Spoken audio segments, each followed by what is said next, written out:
Hello, in this video I will show you how to install Firefox on VIVO Y19s.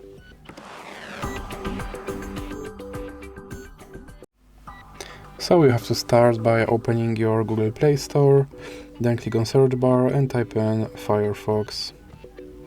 Now click search and click install.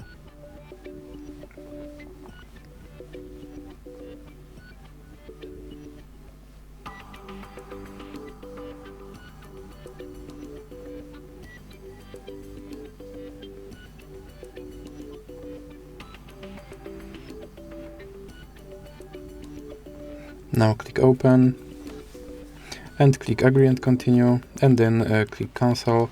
Now you can add Firefox widget, or you can click not now. Here you can sign into your Firefox account, or you can click not now, and you can turn on notifications, or you can click not now again.